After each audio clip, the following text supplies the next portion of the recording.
Una luz azul, demasiado fría para ser consuelo, se filtró por una grieta en la piel de la nave como un órgano que aún late porque no le han arrancado el corazón. En esa luz, la forma de una chica no humana dormía encadenada a un esqueleto de metal corroído. No había llanto ni súplica, solo un latido contenido, un eco que resonaba contra paneles vacíos y advertencias muertas. El corredor olía a óxido y a memoria.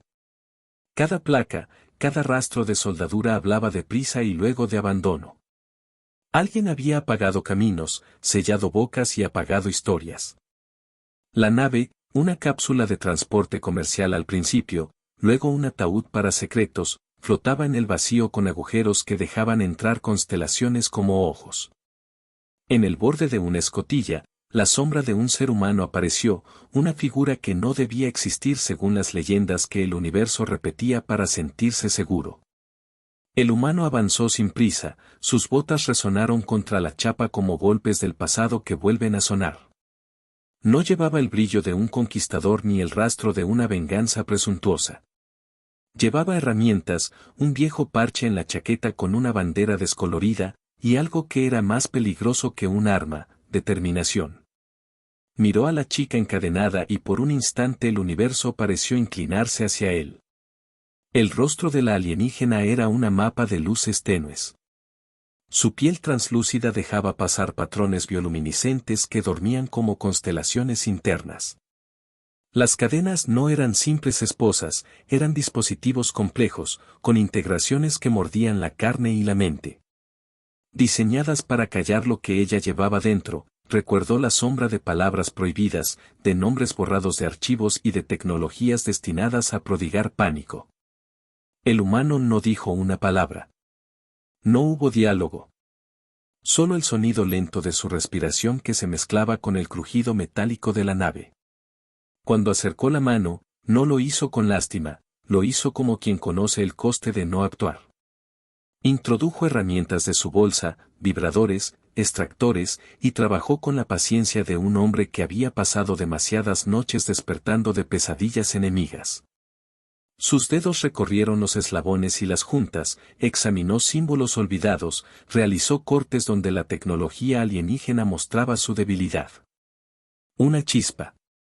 Un sonido breve como la risa de una vieja bomba. La luz de emergencia osciló. Por primera vez desde que las alarmas habían muerto, algo parpadeó. La chica abrió los ojos. No hubo sorpresa inmediata en su mirada, solo la lenta recalibración de un sistema que había sido forzado a dormir. Sus ojos contenían galaxias comprimidas, pavor antiguo y un hambre de recuerdo. Él la llamó por un nombre que los mapas ya no usaban, el nombre de jefe de expedición, nombre de capitán que había visto planetas arder, pero el sonido fue solo para el lector, no para la cámara del universo. La respuesta llegó en una respiración que rasgó la quietud, sus ojos se posaron en el humano con curiosidad y con miedo. Por una fracción de segundo la joven alienígena quiso creer que había sido encontrada por sus compañeros, luego la memoria devolvió la verdad como una herida fresca, los suyos la habían dejado. El abandono tiene peso, no es solo la soledad del cuerpo, es la liquidación del pacto de supervivencia entre seres. La chica había sido atada por sus aliados, suprimida por los suyos, entregada a la distancia como un capital inútil. ¿Por qué? El humano no sabía aún. Pero sabía esto, donde hay cadenas, hay causa. Donde hay silencio, hay historia. Fuera de la nave, el cosmos observaba con la indiferencia de siempre. Estrellas lejanas lanzaban destellos que parecían comentarios inoportunos. La nave había sido marcada en los radares de aquellos que querían borrar toda memoria de una raza y de una humanidad que el mito declaraba extinguida. Aquel ser humano, solo y obstinado, encendió un viejo transmisor con manos que habían conocido el frío de la derrota. Mandó una señal breve que era rumor: he encontrado vida. No era anuncio ni desafío, era una declaración que rompería sellos. El sonido del transmisor viajó por vacío como una piedra lanzada a un lago negro. Ondas diminutas, sin textura, atravesaron la soledad y alcanzaron oídos que no tenían compasión. Algo, en algún lugar de un imperio que había dormido largo tiempo sobre su seguro, sintió la perturbación. Y así, en la oscuridad donde el miedo mide cada latido, la primera alarma volvió a sonar. El humano, sin apartar la mirada de la joven, comenzó a cortar las corrientes que aprisionaban su mente. La tecnología alienígena luchó, mostró resistencia, algunas de las cadenas estaban vivas, activas, como si supieran que su propósito era mantener el secreto. El hombre habló al vacío, no con palabras entendibles, sino con comandos de su propia máquina. Sus dedos se movían con ritmo de ritual. Cada corte era una promesa, cada giro una condena. La puerta de la nave gimió. Un viento interior, o lo que quedaba de atmósfera, se movió como un suspiro. La chica inspiró por primera vez de verdad. Cuando el último eslabón cayó al piso, el sonido fue tan simple que dolió, metal contra metal, un pequeño golpe que parecía la caída de una campana. Ella se irguió. Sus ojos se encendieron con conocimiento y con peligro. El humano retrocedió un paso. No por miedo de la especie, sino por respeto a la fuerza contenida. Sabía que la libertad es una llave capaz de abrir puertas cerradas hace eones. Lo que no sabía todavía era que su decisión era el primer movimiento de una partitura antigua que los dioses de la guerra creían olvidada. El vacío fuera se llenó con un ruido que no es sonido, la atención. El cosmos se inclinó. Y en ese silencio que contenía todo, ellos hicieron algo que no se enseñó en manuales ni en lecciones, eligieron. El silencio se volvió un grito entre las estrellas. La nave improvisada se deslizó hasta una estación prostética escondida entre escombros orbitales, una fortaleza improvisada donde la humanidad, en versiones fragmentadas, había aprendido a sobrevivir. No era una base glamurosa, era un refugio de herreros, médicos y antiguos oficiales que aún creían en viejas frases de honor. Allí, el humano, comandante Álvarez, un hombre que resonaba en sus adentros como una vieja canción de guerra, presentó a la alienígena. No hubo ceremonia. Solo miradas, mediciones, preguntas que no pronunciaron en voz alta por miedo a convocar al pasado. Los médicos humanos trabajaron con precisión artesanal. Sus manos, curtidas por décadas de reparaciones y pérdidas, exploraron la anatomía alienígena con respeto y fascinación. La chica, a quien Álvarez llamó Itra por una palabra que parecía pertenecer a la noche, tuvo sus biocélulas analizadas, sus patrones de sueño monitoreados. Su cerebro escudriñado por instrumentos que traducían pulso a memoria. Hallaron en ella algo que los textos habían llamado campo de registro, una capacidad para almacenar e irradiar datos biológicos que podían corromper o curar sistemas a distancia. Mientras las máquinas escaneaban, los veteranos hablaron en susurros. Las historias se acumularon como polvo, la guerra que una vez consumió satélites, las flotas que cruzaron sin retorno, la campaña del imperio que se propuso borrar cualquier vestigio de resistencia. Había leyendas de humanos convertidos en leyenda, de colonias enterradas, de un silencio que sirvió de abrigo. En esos relatos, la humanidad era un terremoto que ya había pasado, una fuerza improbable, indisciplinada, posiblemente extinguida. Itra, al recuperarse, mostró retazos de visión, recuerdos que no eran solo suyos, canciones de su gente, mapas de rutas estelares y, fragmentado, un registro crudo en el que aparecía un símbolo humano. No entendía la palabra humano con el contexto que ellos le daban, pero entendía la forma de su mano, la forma de su voz. En su memoria había imágenes de una mesa de mando donde su propia especie votó dejarla atrás por razones desesperadas, miedo a que fuera detectada, miedo a que su poder fuera aprovechado por el enemigo. En la elección de los suyos, Itra descubrió una traición que ardía con el calor de 1000 soles apagados. Comandante Álvarez escuchó y no juzgó al instante. Había aprendido que las traiciones nacen de miedos que son tan humanos como cualquier victoria. Sin embargo, en su pecho algo cambió, un juramento primitivo, no políticamente limpio ni estratégicamente perfecto, sino personal. Había visto a su propia gente perder hijos, vuelos enteros convertidos en recuerdos estáticos. Había escuchado la última transmisión de su esposa como un run run en la piel, una canción de cuna distorsionada y luego silencio. Esa memoria, una llama que no consumía sino que mantenía caliente la decisión, se encendió una vez más. Pequeñas escenas de dolor humano emergieron como islas brillantes, un plato vacío en una cocina enruinada, un juguete oxidado en una cuneta espacial, la voz de un niño en un viejo audio que apenas decía papá. No era sentimentalismo.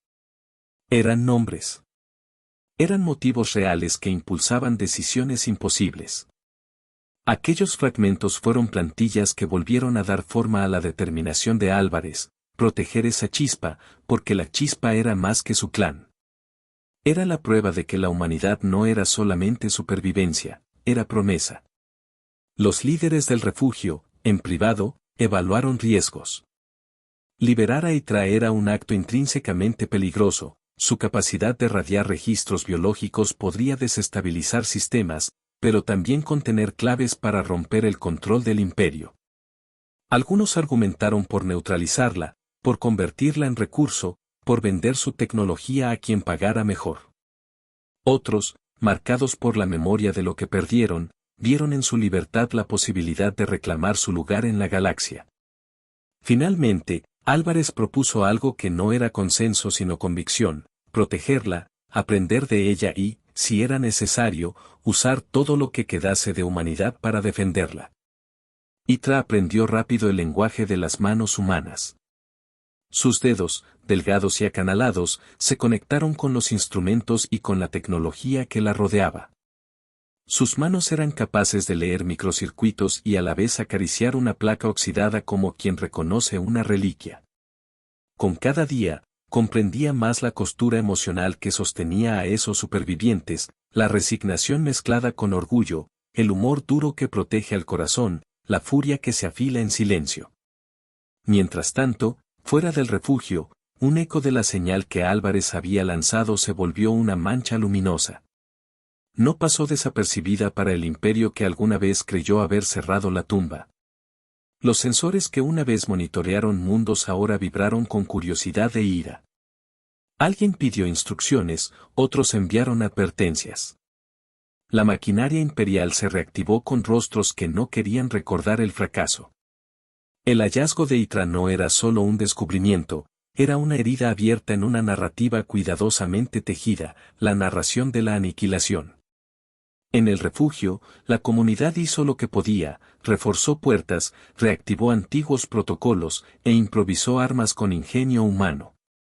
Se levantaron banderas que ya no representaban territorios sino memorias.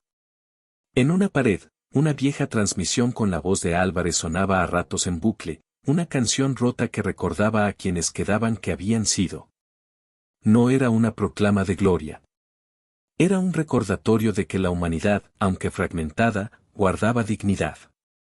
Itra, despojada de cadenas, empezaba a comprender su nueva posición, no era rehén ni simple herramienta. Era un puente entre memorias, un archivo viviente que podía salvar o condenar. Sus ojos, que ahora veían la mezcla de fierro y ternura humana, mostraban algo que no era sorpresa, reconocimiento. En un gesto casi humano, rozó la placa de una bandera vieja y dejó una marca lumínica que se parecía a un sello. Fue una mutua promesa, ellos la protegerían y ella, a su modo, les daría lo que pudiera. El universo no espera. No perdona indecisiones.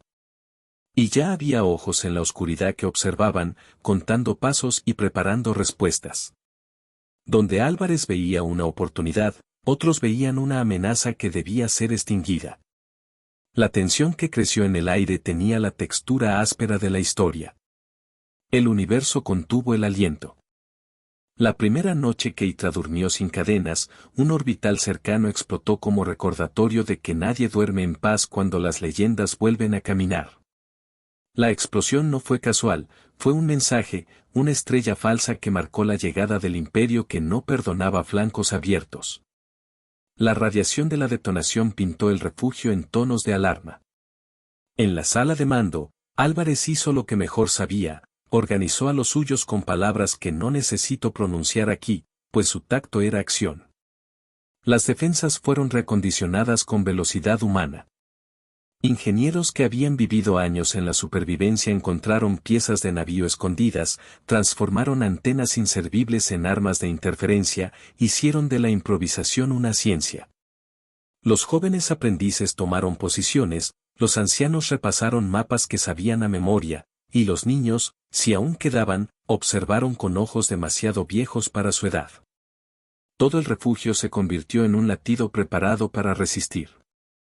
Itra, en el centro de ese latido, comenzó a mostrar habilidades que nadie del refugio pudo predecir por completo.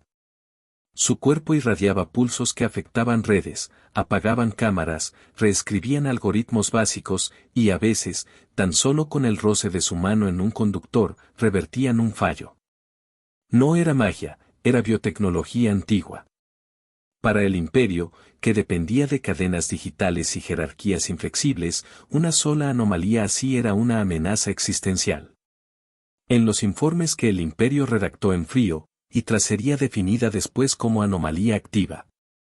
El primer contacto real con las fuerzas imperiales llegó en forma de un dron explorador que penetró la región con la sutileza de una sombra de acero. Fue detectado por una de las antenas que Álvarez había reacondicionado. No tardó en caer, derribado por una ráfaga de interferencia que la propia Itra emitió sin proponérselo. Encontrarlo en el cielo y verlo estrellarse fue la primera victoria pequeña que engrosó la confianza de la gente. Sin embargo, no era una victoria sin precio. Su caída era un centinela que despertaba a un gigante. La respuesta imperial llegó con flotas enmascaradas, cubiertas por la indiferencia de un poder acostumbrado a decidir destinos. Sus naves eran limpias, funcionales, perfectas en su geometría, la estética de quienes creen que la perfección borra la sangre. Álvarez miró esos puntos en la pantalla con un sentimiento inefable, rabia como motor de sacrificio. La estrategia humana no se basaba en la paridad tecnológica, se basaba en la superioridad de la voluntad cuando todo lo demás se quiebra. Las batallas venían en fragmentos cortos, un enfrentamiento en un cinturón de escombros, una emboscada en un campo de asteroides, un intercambio de misiles disfrazado de meteorito. Los humanos aprendían a herir desde la astucia. Construyeron trampas con polvo sideral, rieles magnéticos improvisados, tanques de energía que explotaban en patrones que confundían a los controladores enemigos. Cada pérdida era una lección, cada sacrificio un precio que los endurecía. Un viejo piloto, que había visto a su hermana morir en un desembarco, dio su vida cubriendo la retirada de un escuadrón. La escena fue rápida, triste y eficaz, su nave se convirtió en cortina, su memoria en bandera. En la memoria íntima de Álvarez surgieron nuevas y dolorosas imágenes, una vez más la canción de su mujer, un trozo de piano que había tocado en la vieja tierra, un archivo que hablaba de hogares y despedidas. Esa melodía, un simple compás perdido en estática, era el ancla que lo hacía seguir. Fue una de esas imágenes lo que lo impulsó a una maniobra arriesgada, un ataque directo a una terminal orbital para cortar el flujo de datos del enemigo y permitir una escapada masiva. El plan dependía de un acto humano de locura, un voluntario que se infiltrara a bordo y detonara una señal de desorientación. La misión fue aceptada. Entre los voluntarios hubo un joven con un parche en el ojo que parecía demasiado joven para tanto coraje. Sus manos temblaron al cerrar su casco, pero no su convicción. Mientras la nave se acercaba, Itra observaba desde la base, su bioluminiscencia oscilando con cada conexión que sentía. En el puente de mando, Álvarez no hizo discursos. Solo miró al horizonte con la calma de quien sabe cuánto se paga por cada apuesta. La infiltración terminó en sacrificio. La nave explotó, la terminal dejó de enviar órdenes por unos minutos que parecieron siglos, y la retirada fue posible. La pérdida dolió como lo hacen las heridas más profundas, tono y color en una memoria que ahora dolía. Se celebraron pequeñas ceremonias, no ostentosas, sino con nombres dichos en voz baja, para quien había caído. Estos momentos de dolor funcionaban como tensiones de cuerda que mantenían la unidad, recordatorios de por qué luchaban. Mientras tanto, Hitra fue objeto de debates estratégicos, usar su capacidad para interferir con naves enemigas. ¿Convertirla en arma? Álvarez, marcado por su humanidad y por el olor a pérdida, rechazó la instrumentalización total. La vio como lo que era, un ser con recuerdos que podían sanar o destruir. Sin embargo, en la necesidad, permitió que se emplearan algunas de sus habilidades en acciones concretas, apagones selectivos, interrupciones de comunicaciones. La reescritura de protocolos básicos en un enemigo que confiaba en órdenes. En una emboscada que tuvo lugar en un campo de escombros, la capacidad de Hitra resultó decisiva. Mientras las naves humanas trazaban una coreografía desesperada, su presencia en la línea de visión del adversario desestabilizaba sus apuntadores. Un comandante imperial, confiado, vio cómo sus sensores fallaban uno por uno. Los humanos aprovecharon la falla y propinaron un golpe que, por primera vez en años, obligó a una nave imperial a retroceder.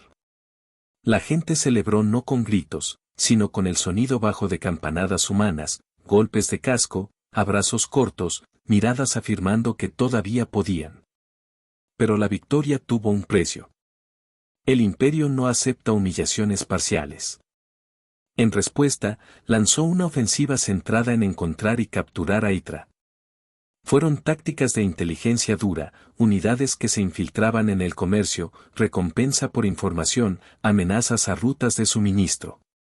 El refugio empezó a ser cercado por sombras burocráticas y cazadores remotos. Los recursos se estaban agotando. Algunos en la comunidad empezaron a preguntar si la libertad de Hitra valía la escalada que sacaría a la superficie todas las heridas humanas.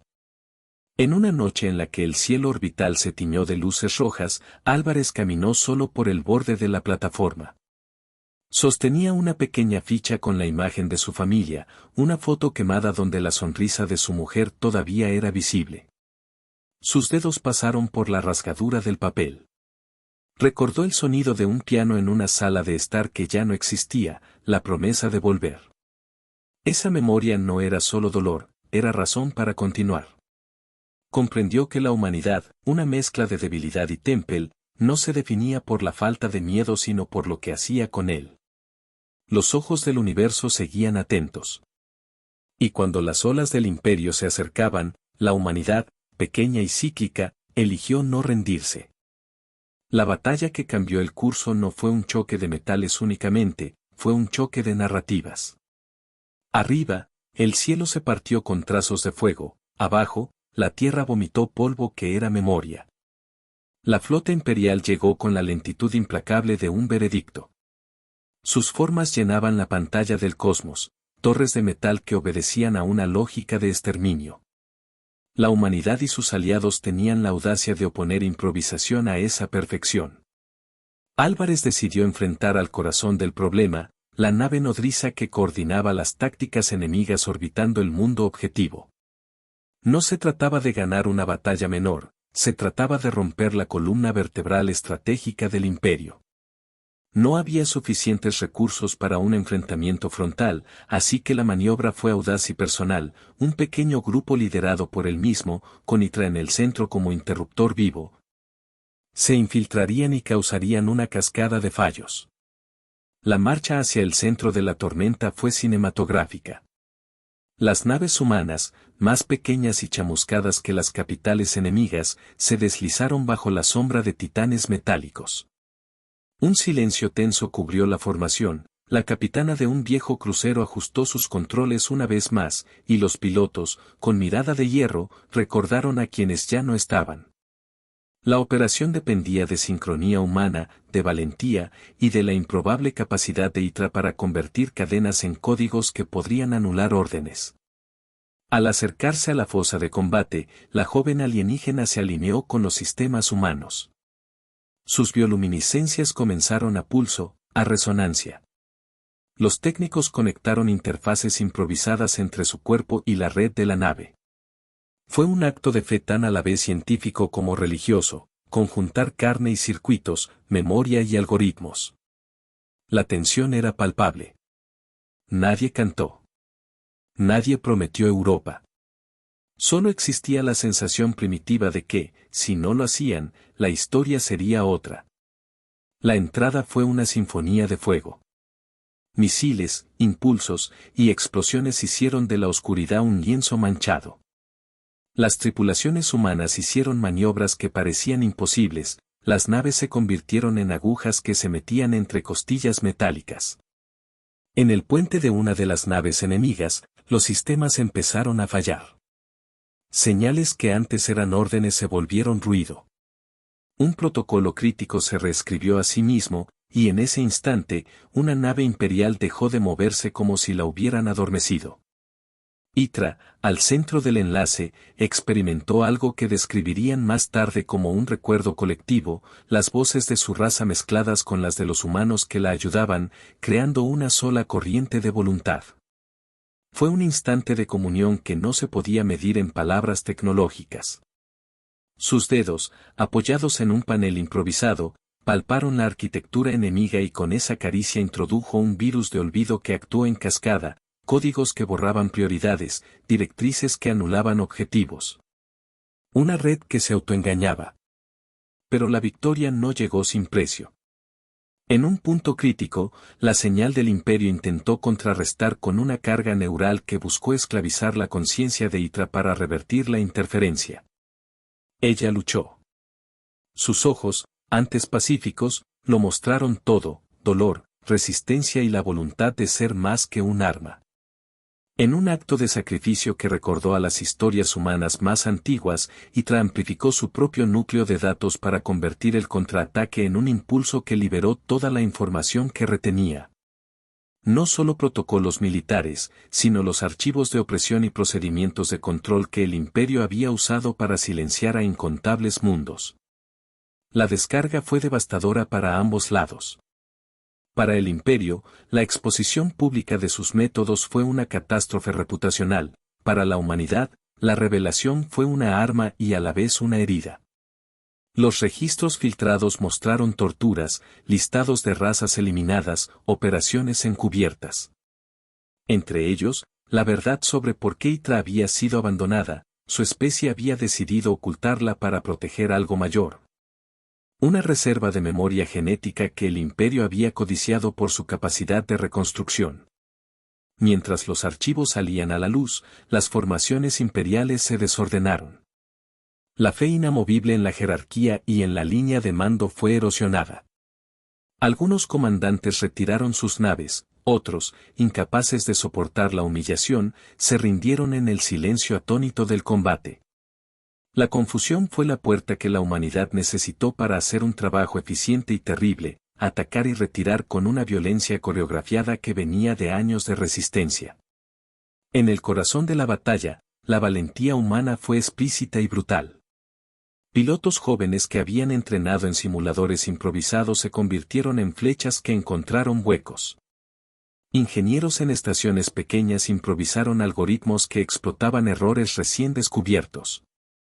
Un veterano, que había perdido a su hijo en una colonia quemada, encontró la línea que permitió desactivar un campo de confinamiento, su mano tembló, su mente se aferró a la memoria y el campo cayó. La victoria vino con nombres, el del joven piloto, el del ingeniero, el de la madre que levantó el cuerpo de su hermano ausente. Cada gesto de heroísmo llevaba el precio de una historia personal. La conclusión de la batalla fue abrupta. El imperio, sorprendido y desorganizado, retiró lo que pudo. Las naves que quedaban flotaban, heridas, como bestias derrotadas. En las comunicaciones interceptadas, hubo órdenes de retirada y de contención, líderes que una vez se creyeron eternos aprendieron a temblar. En la calma posterior, la humanidad y sus aliados se encontraron mirando el cielo con la sensación de haber tocado un límite que creían inexistente. Itra, exhausta, yacía en la cubierta de la nave de Álvarez. Sus bioluminiscencias se habían apagado hasta un débil fluir, su respiración era pesada. Había dado mucho, privacidad, integridad, parte de su archivo íntimo. Pero había ganado algo que la convirtió en símbolo, la posibilidad de memoria compartida entre especies. Álvarez, con el rostro marcado por hollín y lágrimas que no buscaban teatro, sostuvo su mano fría. Él también había pagado, su nave portadora recibió impactos que la dejaron coja, sus hombres y mujeres tenían nombres en la lista de los que no volverían. El triunfo se celebró sin fanfarrias. Hubo canciones que eran más bien susurros de alivio, ceremonias modestas para los caídos, y una vigilia en la cual los sobrevivientes dejaron encendido el viejo transmisor que había iniciado todo tanto tiempo atrás. La transmisión no era para proclamaciones de victoria, era para memoria. Se escuchó, intermitente, una melodía que recordaba a un piano. Esa melodía era pequeña pero suficiente para sostener almas cansadas. La victoria reveló algo peligroso, la humanidad ya no podía ser ignorada. Donde antes había dudas, ahora había miedo a la capacidad humana de responder con rigor y brutal amor por lo propio. Y el universo, que había aprendido a leer las épocas de silencio como muertes, tuvo que contabilizar de nuevo. El silencio se volvió un grito entre las estrellas.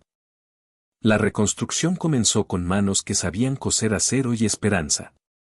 Las tropas imperiales que quedaban se retiraron dejando tras de sí piezas que se convirtieron en herramientas, motores que volvieron a latir en embarcaciones pequeñas, antenas que recogieron nuevas voces, estructuras que, reparadas, sirvieron como aulas. La presencia de Hitra cambió la dinámica de la región.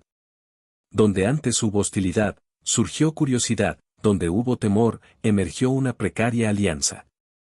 La humanidad, renovada por la victoria, no buscó dominación. Había aprendido demasiado sobre el precio de la agresión. En la práctica, eligió otro camino, el de la reparación y la memoria. Se erigieron pequeños monumentos, no grandes estatuas, sino placas con nombres, relatos grabados con antiguas melodías, una lista que canta los olvidados. En uno de esos actos simples, Álvarez puso la placa con el nombre del joven piloto que había dado su vida. La grabación que acompañó el momento fue un trozo del viejo piano, repetido hasta hacerse ceremonia. Esas eran las anclas que enviaban mensaje a las generaciones: no se pelea por odio, se pelea por lo que se ama. Hitra se convirtió en docente involuntaria. Enseñó a quienes quisieron aprender a proteger sus memorias, a crear lugares seguros para la información biológica que algunos mundos escondían. Su habilidad, antes vista como arma, fue ahora herramienta para reconstrucción, curar sistemas, restaurar archivos, y conectar archivos separados que, unidos, componían historias más grandes. No todo fue inmediato ni exento de trauma. La exposición a los registros imperialistas dejó cicatrices en quienes los observaron. Pero la claridad también trajo sentido. En conversaciones sin formalidad, los niños que crecían en los astilleros preguntaban por la Tierra, por aquel planeta del que llevaban fragmentos en sus bolsillos. Álvarez no respondió con discursos, les mostró fotografías quemadas, les enseñó una canción que la esposa alguna vez tarareó, y les dijo en actos que la memoria no se guarda solo en piedra sino en el hacer diario. Esos pequeños momentos de transmisión humana fueron el verdadero legado, rituales cotidianos que enseñaban la ternura como táctica de supervivencia. A lo largo de las estaciones, otros mundos comenzaron a acudir. Algunos buscando refugio, otros queriendo comerciar, y algunos curiosos por su propia naturaleza. La noticia de que la humanidad había vuelto a responder con furia y con compasión se difundió como un rumor que cambia acuerdos. En reuniones que antes habrían durado horas, representantes de razas distintas intercambiaron relatos. Hitra, desde su perspectiva única, fungió como puente, su rostro era mapa y su memoria un registro que demostraba la posibilidad de cooperación. No todo se resolvió con rapidez. Las sombras del imperio persistían en sectores distantes, células ocultas intentaron recuperar poder, mercenarios buscaron contratos para reavivar viejas órdenes. Pero la diferencia era que ahora la humanidad ya no dormía. Sus tácticas, su resiliencia y su música eran herramientas con las que se podía negociar. En varios encuentros diplomáticos, los humanos prefirieron demostrar su valor con hechos pequeños, rescates, el intercambio de tecnología médica, el ofrecimiento de refugio. Esas acciones, aparentemente modestas, crearon confianza. En el amanecer sobre el mundo reparado, Álvarez y Itra caminaron entre trabajadores. Ella, ahora sin cadenas ni miedo, tocó maquinaria con curiosidad, y él, con su parche viejo, mostró una sonrisa breve. La interacción fue silenciosa y franca. No hubo grandes elogios, ni discursos, porque la verdadera transformación no venía de palabras sino de rutina, levantar escombros, soldar placas, cantar fragmentos de melodías para recordar a los suyos. En un momento íntimo, Álvarez permitió que una vieja transmisión sonara ante un grupo. Era la voz de su esposa, una línea apenas inteligible que hablaba de regreso y de un jardín que había existido en la tierra. Escucharla fue doloroso y sanador. No se trataba de revivir lo cumplido, sino de llevarlo como brújula. La sala entera guardó silencio y luego, uno por uno, comenzaron a replicar esa melodía, a veces desafinados, a veces con lágrimas, pero siempre con la fuerza de la continuidad. Itra observó eso con algo parecido a asombro. Para su especie, la memoria era archivo, para la humanidad, era ritual. Ella añadió su historia a la mezcla, detalles de cataclismos, de decisiones imposibles y del precio de proteger semillas de vida. Su relato, transmitido en fragmentos bioluminiscentes y en palabras aprendidas, sirvió para comprender que el universo era una trama de historias entrelazadas, no una jerarquía de silencios. Mientras tanto, los planetas vecinos empezaron a ajustar sus propios mapas de poder. Algunos ofrecieron alianzas, otros propusieron tratados de no agresión, y un pequeño grupo propuso un consejo en el que las voces humanas se harían escuchar. La lección era simple: una especie que recuerda y actúa con coraje no es fácil de aplastar. La humanidad había vuelto de una forma que ya no podía ser enterrada. En el centro de todo, la presencia de Itra se transformó en símbolo y en practicidad. Su archivo biológico se convirtió en biblioteca viva, y su relación con Álvarez en una alianza que cruzó especies y heridas. Juntos plantaron una pequeña placa en un terreno reparado, no una victoria, sino un recordatorio. Allí, en la tierra que respiraba por debajo, se escribió una línea corta que no pedía aplauso sino memoria. El universo, que había medido a la humanidad por su silencio, tuvo que recalibrar su cálculo. No eran criaturas destinadas a desaparecer, eran arquitectos de continuidad. El universo contuvo el aliento. En la noche posterior a la última batalla, en un cuarto con paredes forradas de mapas y fotos, Álvarez tocó la última grabación que le quedaba de su esposa. En el ruido craqueado apareció una voz diminuta canturreando una nana. Sus manos, cubiertas de hollín y aceite, temblaron. No era un himno de conquista, era un recuerdo que pesaba más que cualquier medalla. Fue en ese momento que entendió que la razón por la que luchaban no era para borrar al enemigo, sino para mantener una canción viva. Closing Lines and HFY Signature. Vinieron por un planeta, pero despertaron a una especie.